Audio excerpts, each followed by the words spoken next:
Scientist, environment activist और स्वयंसेवी संस्थाओं से जुड़े हुए साथियों की कार्यप्रणाली और विचार अलग अलग हो सकते हैं, लेकिन हमारी सामूहिक सोच इस आधार पर टिकी है कि किसी भी हालत में इंसान तथा अस्तित्व के संबंधों को मजबूत बनाना है और इसलिए एनवायरमेंट फर्स्ट का विजन ही हम सबके लिए नागरिकों के नाते या प्रशासन के नाते उपयुक्त होगा। मुझे याद है 2009 में एक फिल्म आई थी जिसका नाम था अवतार।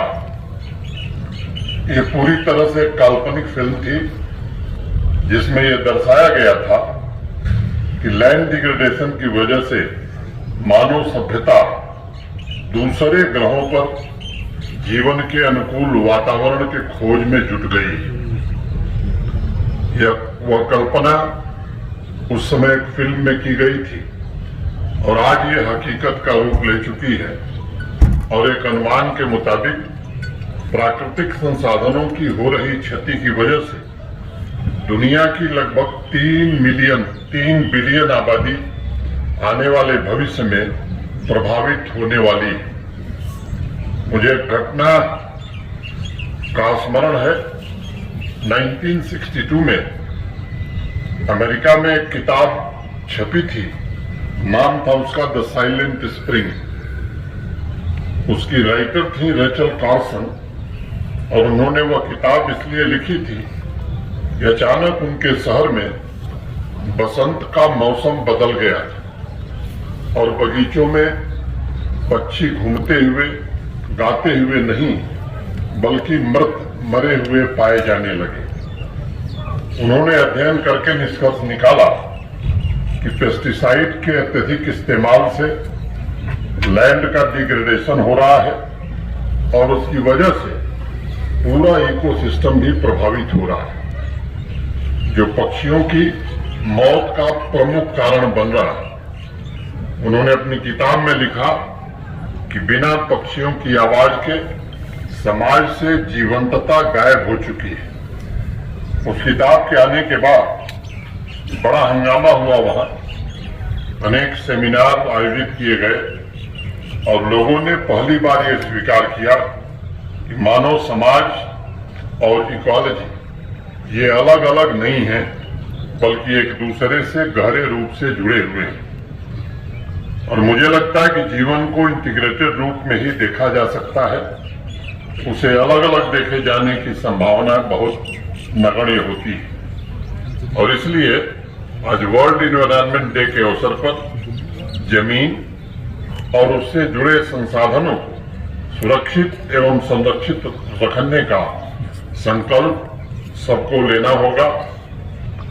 अभी जो बच्चा हम सबके सामने कह रहा था उसने ठीक कहा, ये जो परिवर्तन शब्द है ये प्रथम पुरुष एक वचन का है।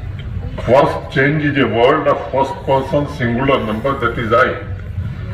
और मैं सभी नागरिकों से अनुरोध करूंगा कि इस प्रयास में एक एक कड़ी जोड़कर तथा प्रकृति के हर एक तत्व को ध्यान में रखकर लैंड रेस्टोरेशन के अभियान को हमें आगे बढ़ाना है और उसमें हर एक व्यक्ति की सक्रिय भागीदारी आवश्यक है।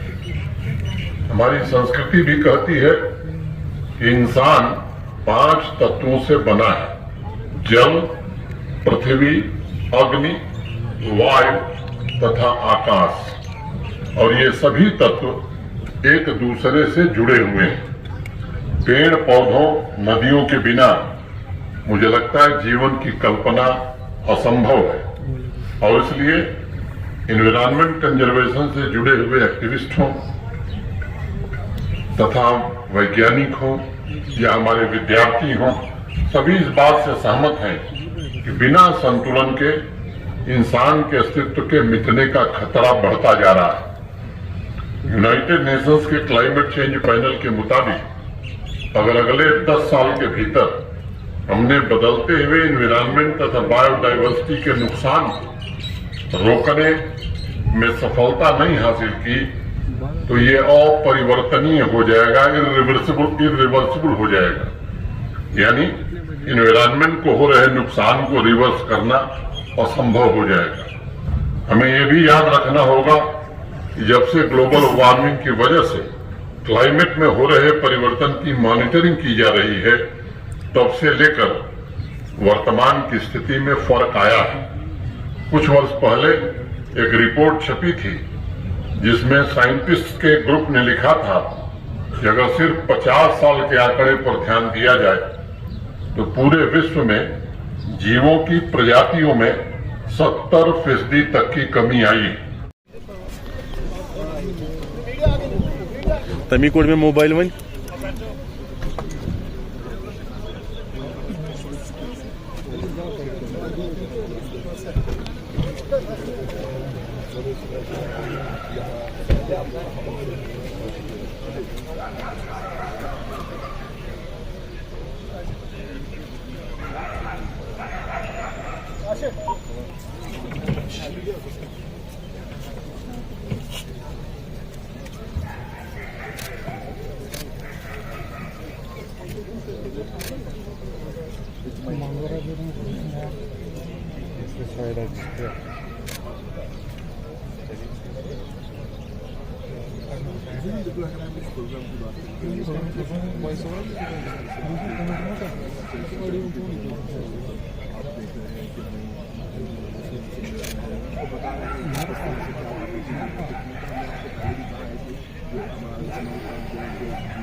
हाँ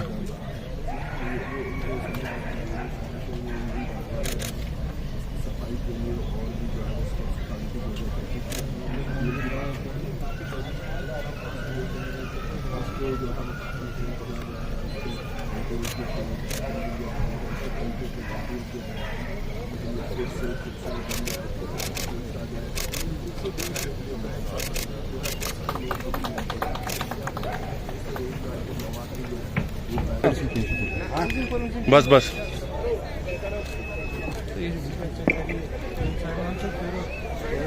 अच्छा आपने